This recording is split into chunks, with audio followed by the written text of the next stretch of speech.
All right, WWTF listeners, today's episode is brought to you by giant crabs. They'll destroy your ship, eat your whole crew, all of their own babies, and leave you stranded on a deadly volcanic island. It's fun for the whole family. Giant crabs. Get yours today. We left off last episode with our heroes still on the beach, but now they have a raft, a couple panes of glass, a lot of new information, and no plan. Let the game begin.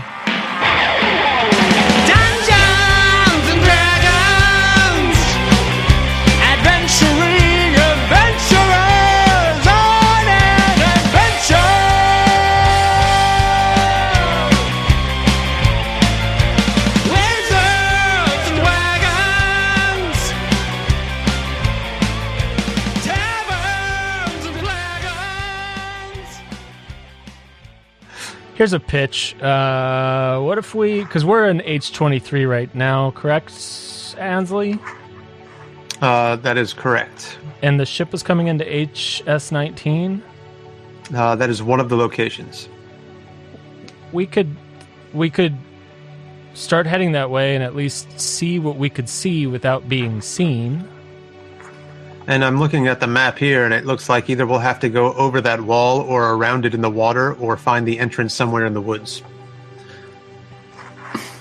Around the woods. Those are my votes.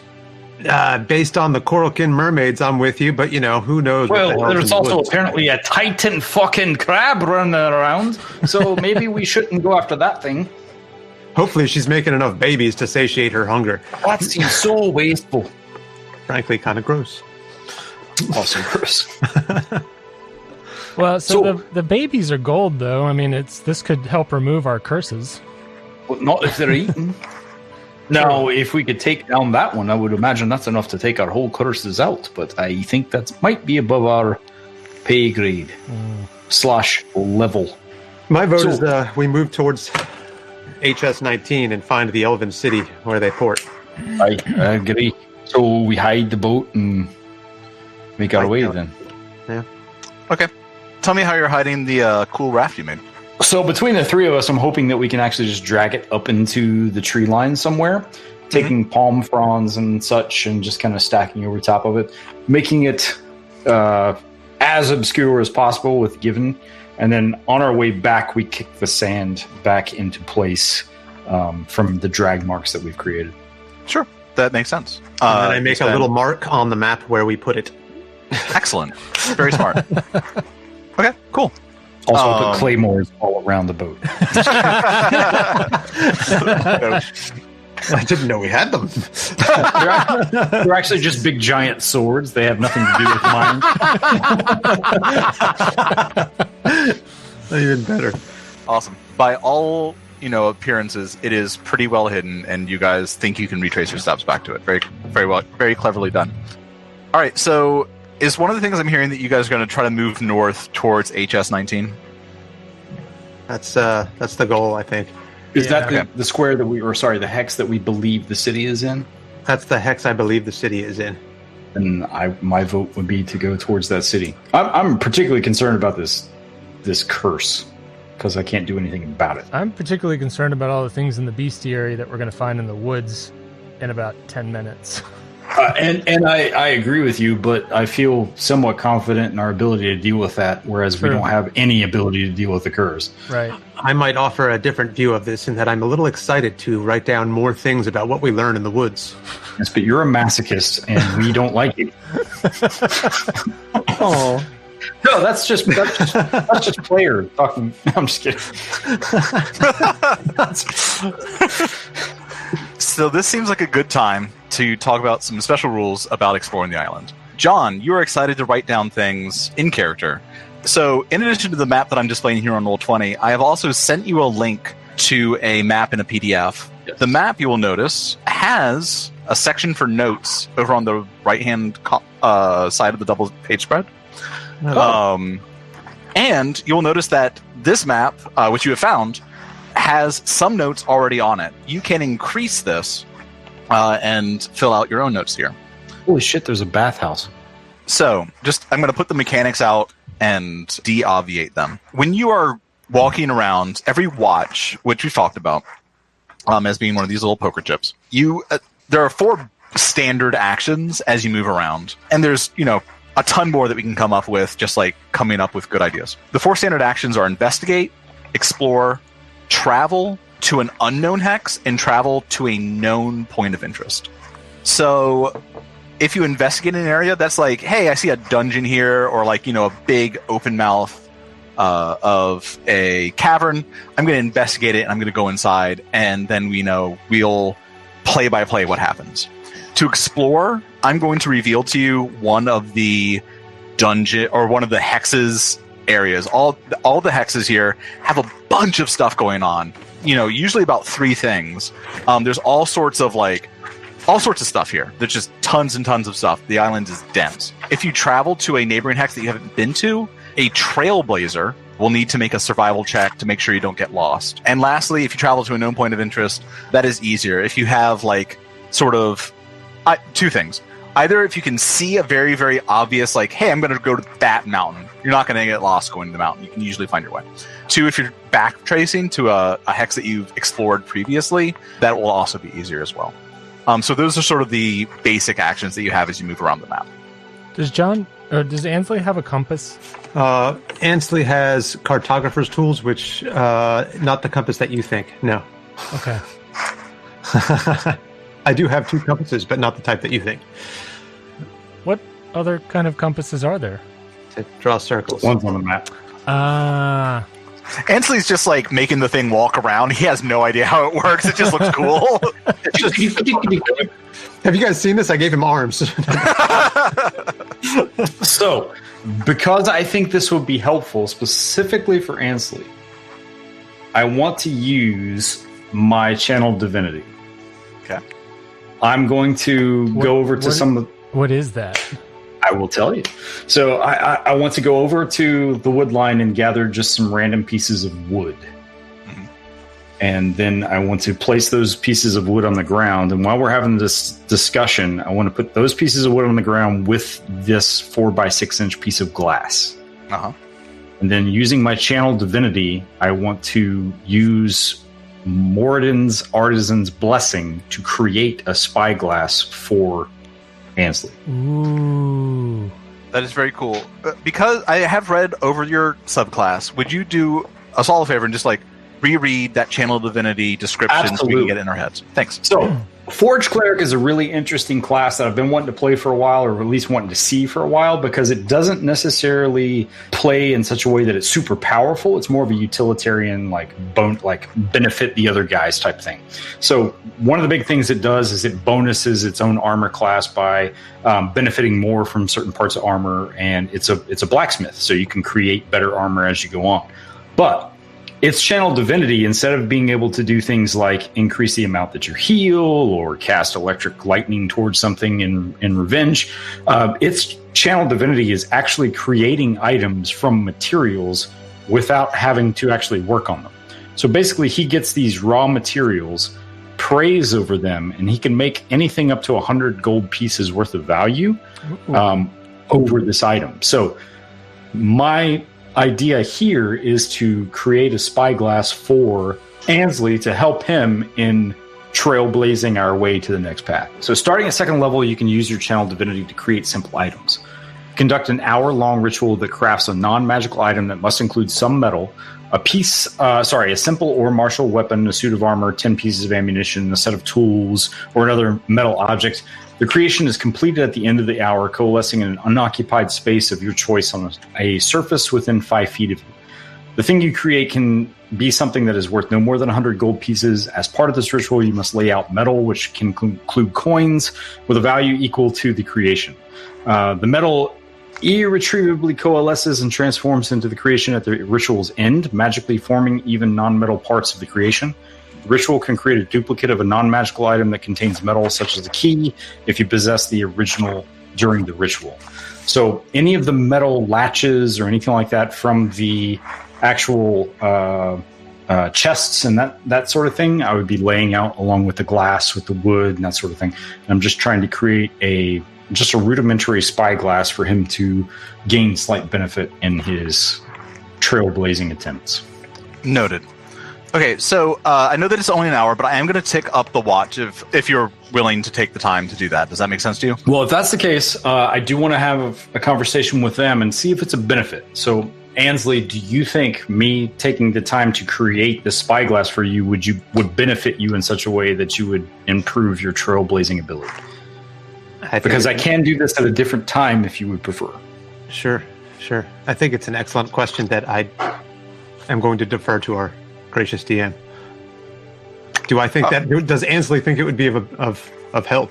Would I get advantage on anything, or is it something that, and honestly, from a role play standpoint, I think it's a great idea, and I kind of want to do it anyways. So Ansley thinks it would be beneficial and helpful.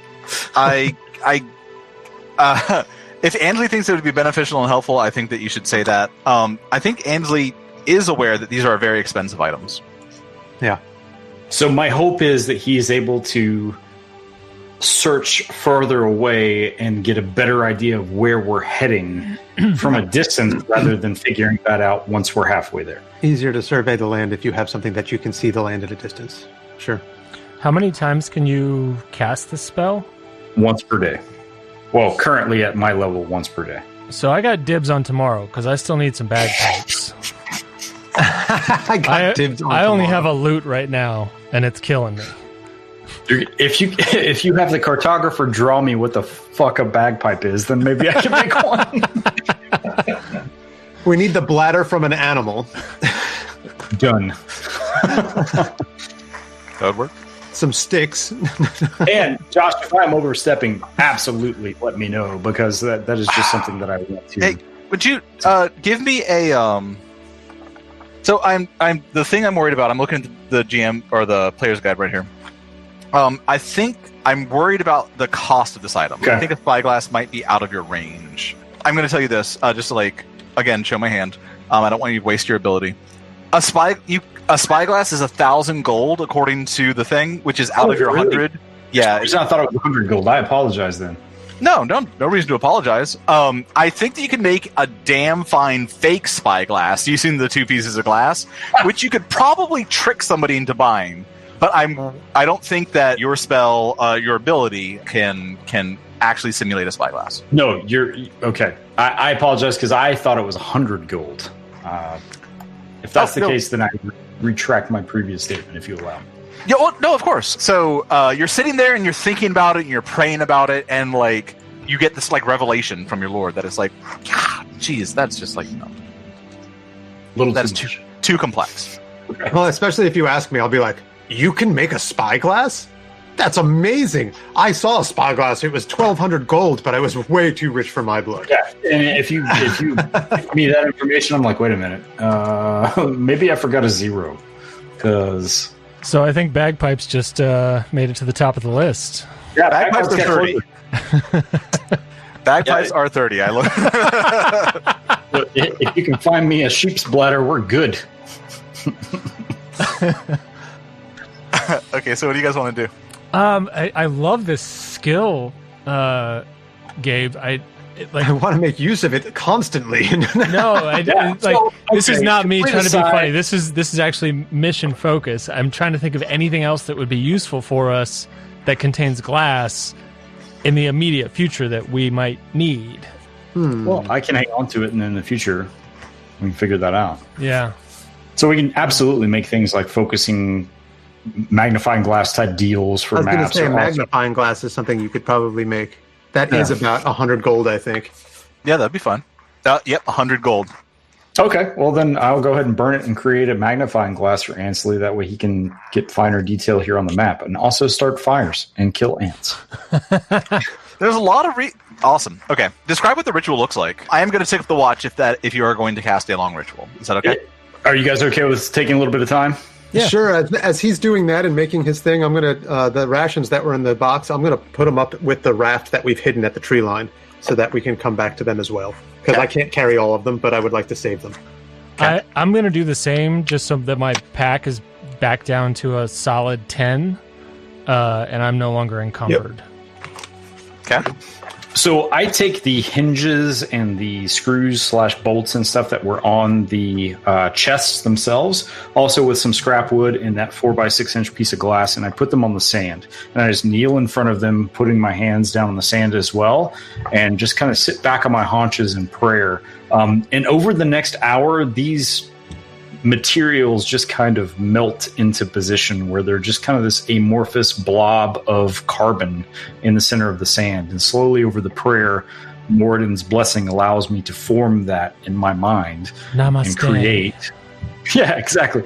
Create a magnifying glass to which I'll pick up out of the sand and clean off, taking down to the ocean and washing it. And then after polishing the glass to a particular sheen, take it and give it to Ansley. Many thanks. This is beautiful. Pull out the map immediately and start looking over different details to see if I can get a better look at some of the areas. And having spent that time looking at the second page of the map, nice. You and your fancy printer. Yeah, I start kind of filling in some of the details of the location that we are currently, shipwreck location, and where the port is at the whale graveyard, which I now know is specifically in HS08, and where different things are. So, yeah. Nice. Many thanks, Tolgar. So But the name is Torgi, but you'll get... Whatever. I think his name is Seven. I heard Seven. Many thanks, Seven. So he walks away muttering something about humans and why we helped them in the first place. 3.14. Come check this out. Tolgi, I'm going to put you on the spot. I'm going to tell you something about the world, and then I'm going to ask you a question. Okay, cool. Okay. So, at the start of this common era, a group decided that the king of the upper air, a god named Zulin, should be... He's the king of all gods, and he should be given all adoration, and the prayers to minor gods was an affront to the king of gods. Of course, they also said that humans and other lesser mortals like dwarves shouldn't pray directly to Zulin. Only God should pray to Zulin. So what they did was essentially a long crusade has happened throughout this entire era, where the church of Hesia, has rounded up all the gods and brought them all into essentially the Vatican City, and literally brick by brick reassigned all the temples and all the homes of all the gods to this, huge holy city. And there they smashed the gods into submission and told them that they had to worship Zulin, the Lord of the Upper Air. 90% of all gods are essentially part of the church. They are ministers of a church where they worship an even higher god than they. Is your Forge God a member of the canonical church, or is your god one of the outliers who have resisted the pull of the major church? That's a tough one. Okay. So my god specifically is a Forgotten Realms god, because I wasn't sure how to follow. There's a billion gods in the world. You can have Forgotten Realms god. You can have any god you want is on the table. It's all up to you. I gotta go with my heart. Moradin, Dumathoin, Clengadin would not bow. Okay. So they would be outside. Okay. So that is possibly a reason that you were shipped up, black bagged and shipped off to this island. Okay, cool. Was your devotion to these outside the church deities that are not worshiping Zulin, the Lord of the Upper Air?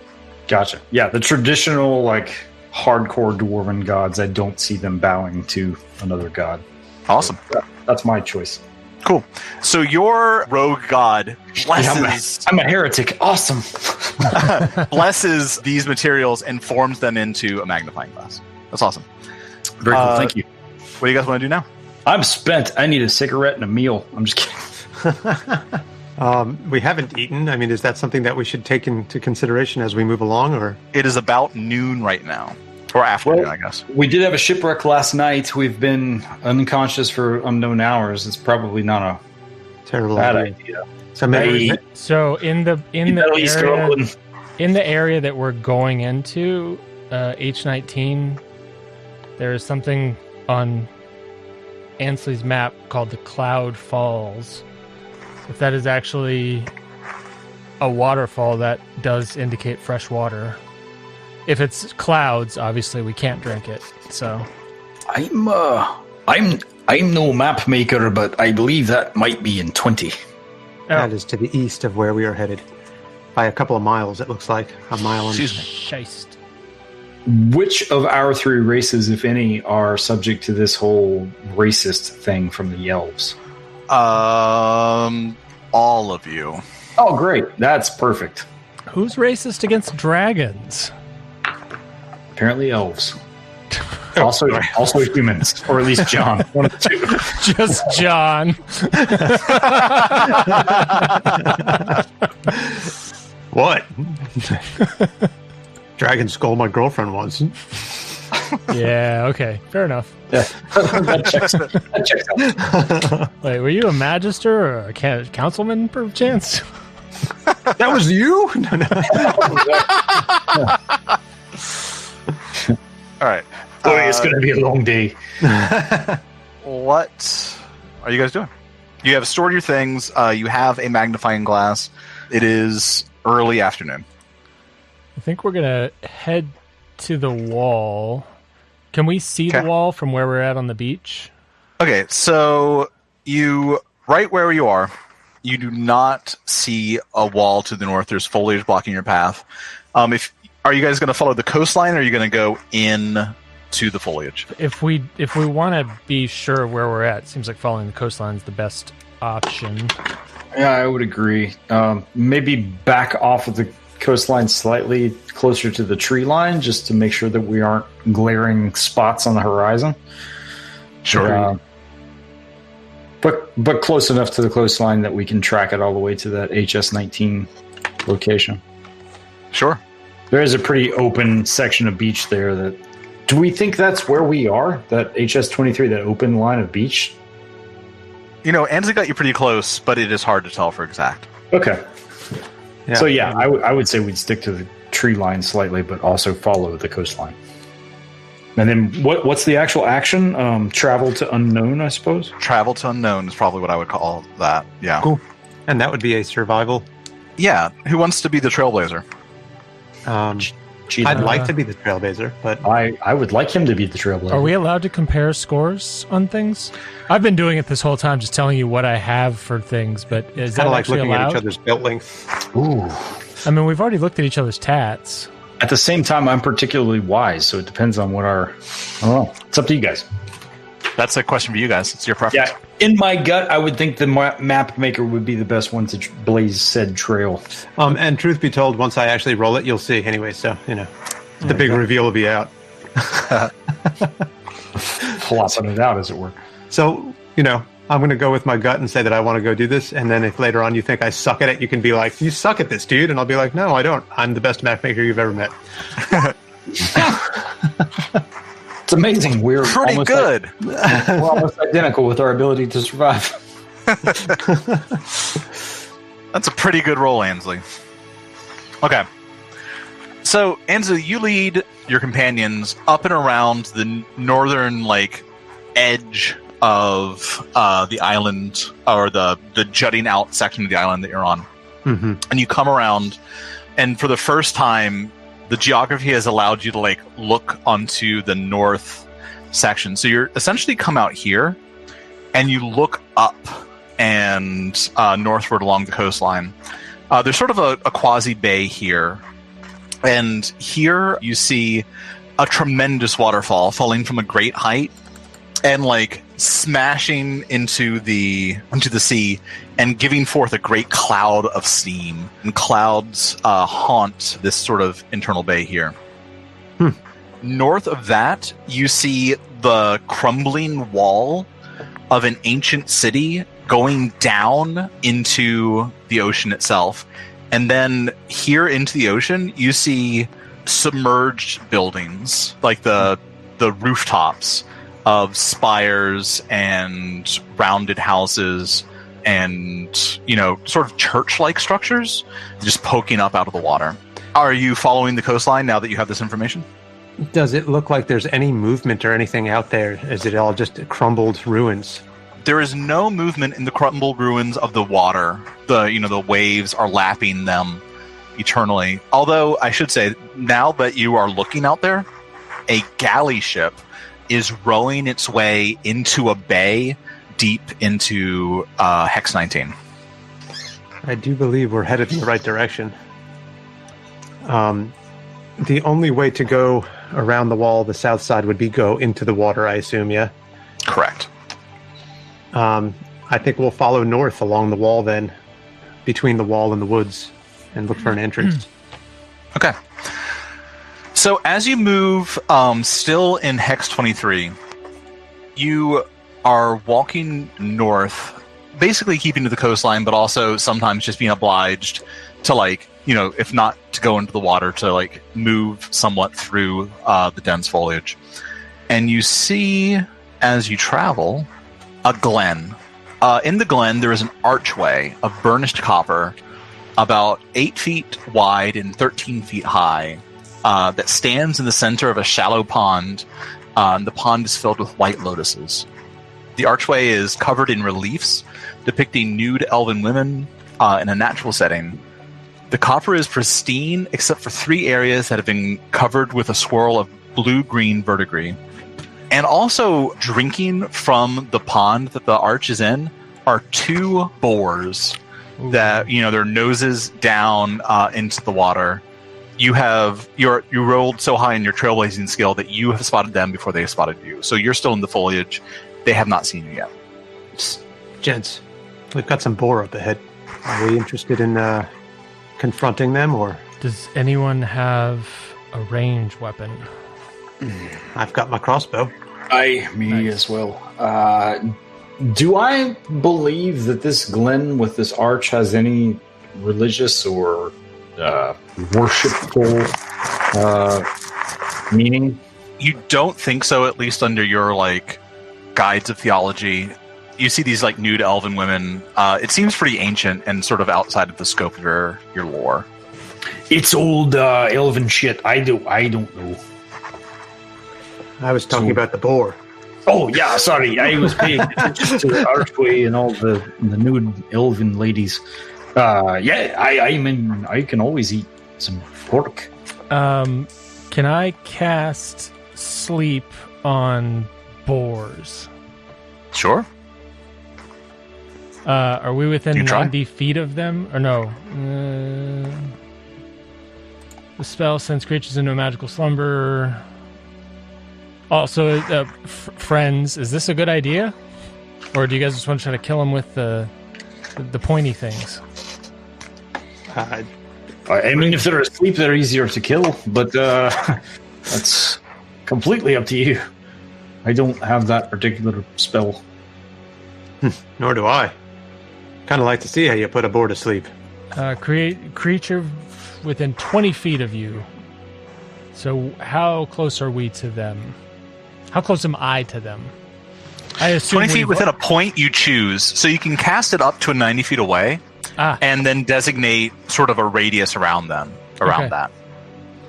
Yeah, I'll put fucking everything to sleep in that whole area. Sure. If you want to try it, Todd, that's fine. Put you to sleep, and to you to sleep, and to you to sleep. Everybody goes to sleep. Yeah. I want to do that. I want to do a thing. I want to roll and do a thing. Okay, I don't think you actually have to roll to cast this spell. Oh. You do have to roll. My bad. You have to roll 5d8. The total is how many hit points of creatures the spell can affect. So you're attempting to put the boars to sleep, so go ahead and roll 5d8. The creature's hit points must be equal to or less than the remaining total for the creature to be affected. Alright. I heard some chimes. You got an 18. Dope. Let's look at... And I have a bunch of other things, too, that I could try to add to this. 18 does it. So the boars are like... You know, it's like a nature documentary. You think David Attenborough should be like, and the boars are gently drinking from the pool of the arch. And then they just fall fuck asleep as Honut casts the spell. And they just like... Narcoleptic boar. They take a couple steps back out of the pond and like fold their forearms in and then rest on the shore. They seem soundly asleep. What do you guys want to do? I say we kill them and cook them. Or maybe cooking them's not such a good idea at this exact moment, but it'd be nice to, I don't know. It'd be nice to encumber ourselves with some pork, is what you're saying. Yeah, we've got a pond. That was bloody amazing, if I have to be completely honest. I am impressed. How long do they sleep for? At least until we kill them. How long's that? Oh, right. So I have a dagger, and I don't know how to... I mean, does one of us need to know how to, dress a pig? That's not a skill on my skill list. Are we talking character knowledge or player knowledge? Oh, character knowledge, in-game. I was going to say I can walk you through that if you'd like. I've watched it being done. I live in Virginia. I've been to a pig roast here and there. There you go, Virginia. But does my character need to know it? Do I need to do a survival roll on how to dress a pig? Let me. I'll just interject my thoughts, and then if you guys have any feedback, I'd love to hear it. I mean that very sincerely. That's not a corporatism. So, as opposed to the rest of his life when he doesn't mean it. To answer your question, Todd, those are super reasonable questions, and actually different editions of D&D have handled these differently.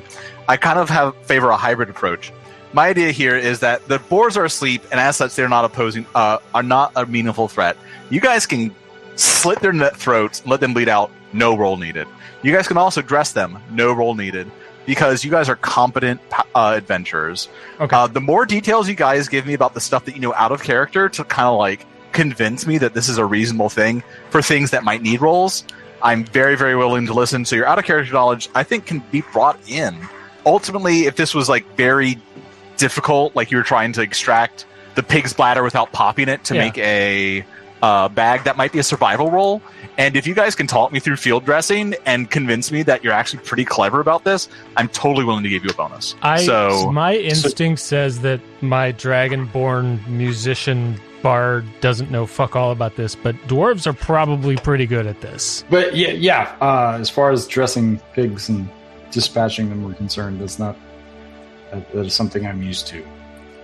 As a person, not my dwarf. I don't know what the hell he does, but he eats it, clearly. He definitely eats pork, but... So, fellow adventurers, do you think it's safe to light a fire here? Are we stopping to eat? I think we should. You guys haven't eaten today. You're feeling pretty hungry. I would I'm a bit peckish, yeah. Okay. I mean, maybe not within the weird elven place that looks like it has some sort of ceremonial value. Well, that's a good point. I'm a little concerned about killing them here to be... We can probably drag them outside of it, yeah. The sleep spell and all. Yeah, do they wake up if we pick them up or something? How does that work? You can try. He asks the bard that cast the spell. Hold on, let me... I think they have to take damage to wake up, right? They're asleep for 1 minute, so we better get cracking, boys. Oh, God. Let's go. Yeah, we just have to make sure not to... We have to make sure not to slap them awake during this time. Agreed. So what are you guys going to do? For what it's worth, I do not have a single-edged weapon at all. I lend you my dagger. Okay. So if you're lending me your dagger, I would either, depending on the size of the boar, I would slit the throat or pierce the heart from the undercarriage, as it were, depending on how big the boars are. We've dragged them away from this possibly religious place and back into the woods. And we're still undercover. Cool. Okay. So you guys get them back to undercover. You dispatch the boars. You soundlessly and fairly painlessly and humanely kill them. They are dead. They are bleeding. The forest seems quiet, except for the distant cry of a bird and the buzz of insects. What do you guys do? I think we should, set up a camp here. And generally, I would clean them, and then depending on what we plan to do with the meat, we'd either skin them here, or as bad as it sounds, we'd start a large fire to scald the hair off and then scrape. So, is what I'm hearing that you guys are going to set up camp for the evening, there seems to be a water here, and there seems to be food. Yeah. What's the likelihood that we could like smoke this or turn this into several days of ration. Like, this is 2 pigs. This is a lot of fucking food, potentially. Mm-hmm. I mean, we could go full Iceland on it and just like bury it and pee on it, or we could smoke it, or I don't know. There's other ways to save this. Yeah, air drying for pemmican is another option. But it seems like we should do that so we don't have to keep doing this for at least a couple days. These all sound like reasonable things to me, Hyde. This is my first pig roast. Oh, John, you got to come down more often, dude. Yeah.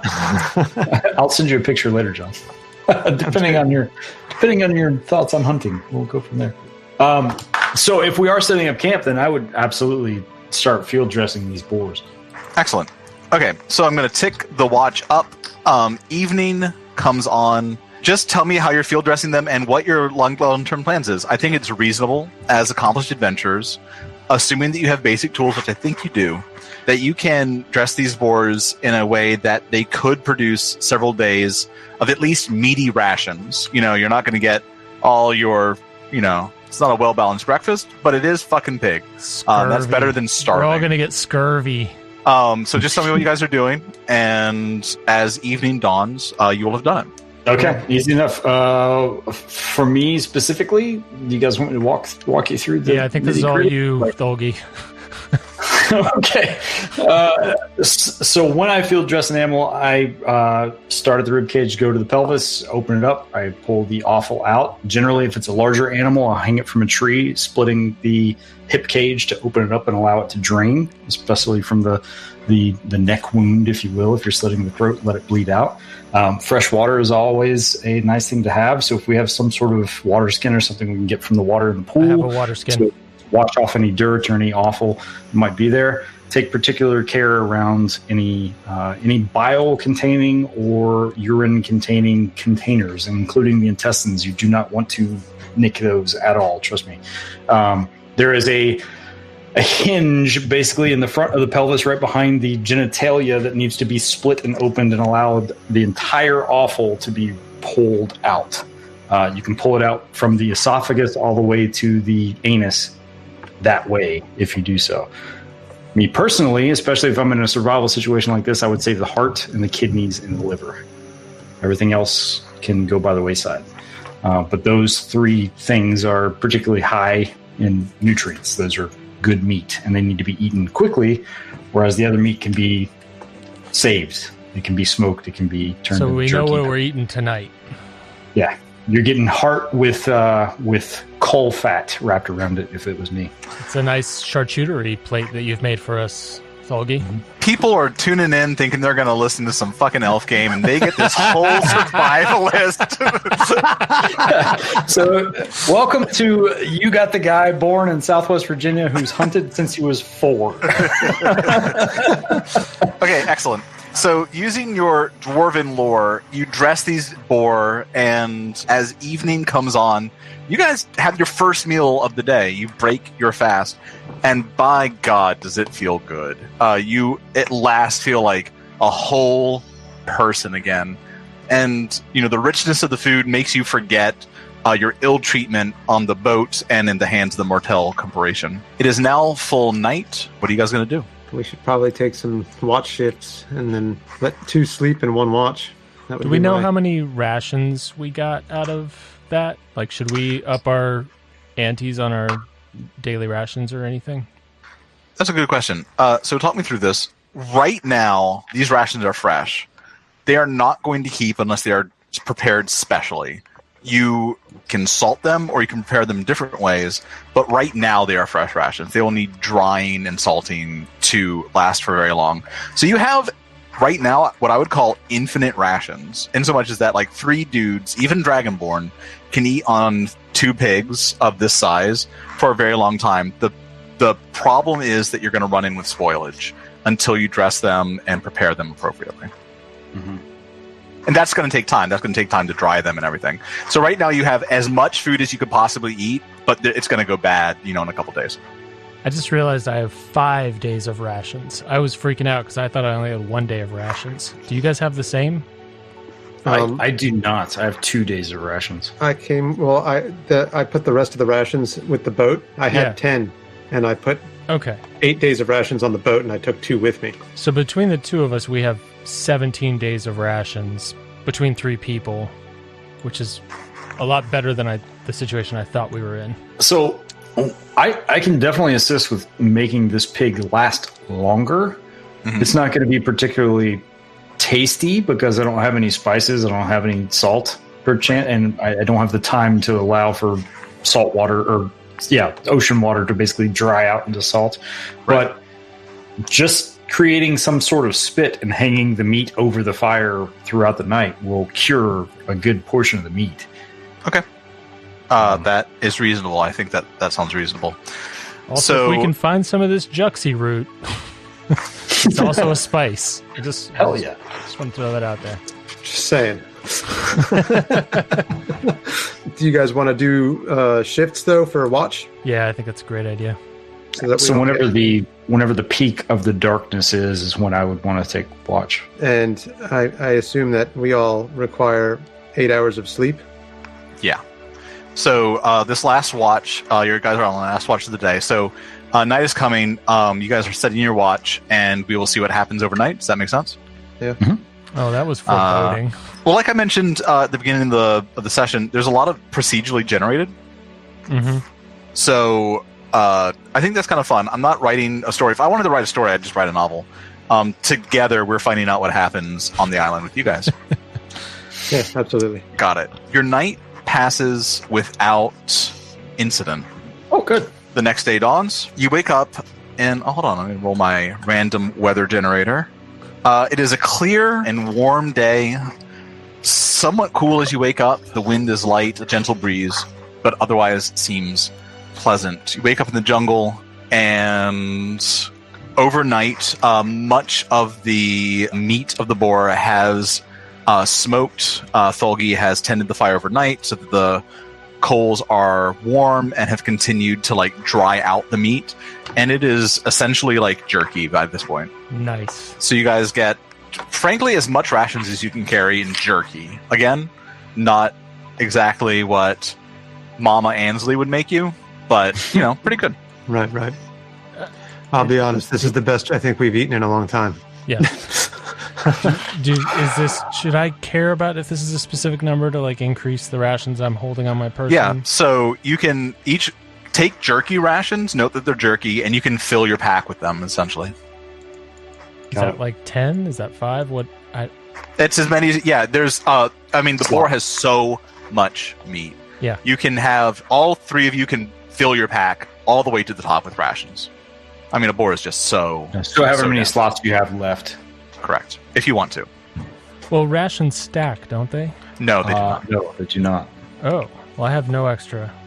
Which is why, starting tomorrow, we're going to begin CrossFit, and we're going to gain strength from this point on. You mean by moving rocks from one place to another, perhaps? Yes, we have to continue. But now we actually have the protein to build the muscle rather than just continuously tearing it down. This is true. I knew I should have been a strength-based fighter. I'm foregoing food for a disguise kit. I don't know if that's a good decision or not. Also, I have my loot.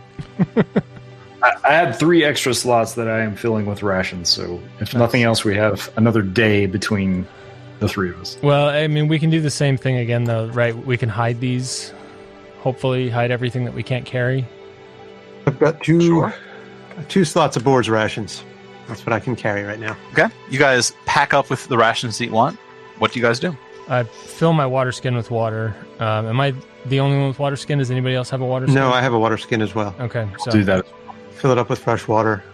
Take a look at where we are, and as we went to bed last night, I looked at my notes and made sure that my maps looked correct, and I felt like I marked things down appropriately. And then I guess we continue on along the wall. All right. Do we want to hide all of our extra rations back with the raft, or do we want to just hide them here?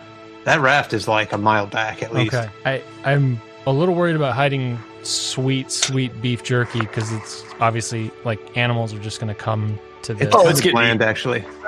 Huh? It's going to get kinda- eaten. Yeah, it's going to get eaten, and it's kind of bland. It's not very sweet. Yeah, we don't have anything to put on it. Other than the mesquite flavor of the nearby foliage that we've burned. I'm not sure what flavor we got out of this.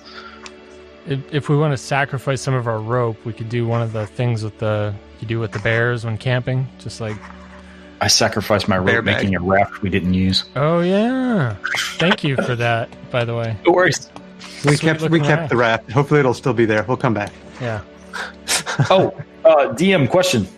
Yes, sir. Would I have been able to scavenge a stomach from one of the two boars? And would it be large enough to make a bagpipe? A mini bagpipe.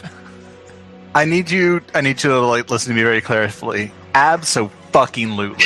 Yes. 100%. The more bagpipes that I can have in this campaign, the better. So I have secret to Honut. I have taken what looks like just flesh from one of these pigs, and during the evening worked with that and a bunch of little pieces of wood and that sort of thing, and the head of an arrow that I've snapped off, and hopefully created him a set of bagpipes as the morning dawned. As the morning dawned, absolutely. Okay. So as the morning dawns, your channel divinity, you're blessed again by your rogue dwarven gods, and it coalesces into this, a bagpipe made by a dwarven god looks awesome. It's sweet as hell. Yeah. So I unceremoniously and without even a hint of this is a big deal, walk up to him and just kind of drop it in his lap and walk away. What the hell is that? Is that a These bagpipe? are bagpipes. Oh my god. Thogi, thank you so much. This is a gift unlike any I've ever seen. You're welcome. Whenever we get to the city, I hope you leave a last or two for me and the human. Absolutely. Do the girls like bagpipes? They must. They love them. Also, I think I can tell you all about this. Anytime I play my music, and you guys should keep this in mind, there is something that I do called Bardic Inspiration.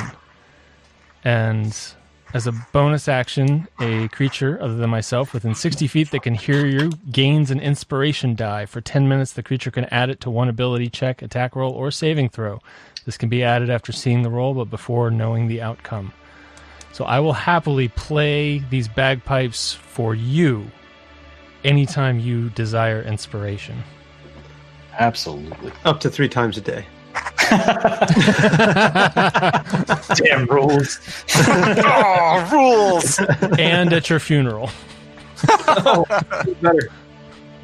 That's awesome, Todd. That's great. Okay, so that's my divine, not my divine, my channel divinity is burnt for the day as well. Bardically inspiring corpses. So now you know how to fully dress a boar. Thank you so much for listening. If you are enjoying our inane adventure, please stay tuned. We'll have more episodes posted up soon. I'll see you next time. WWTF out.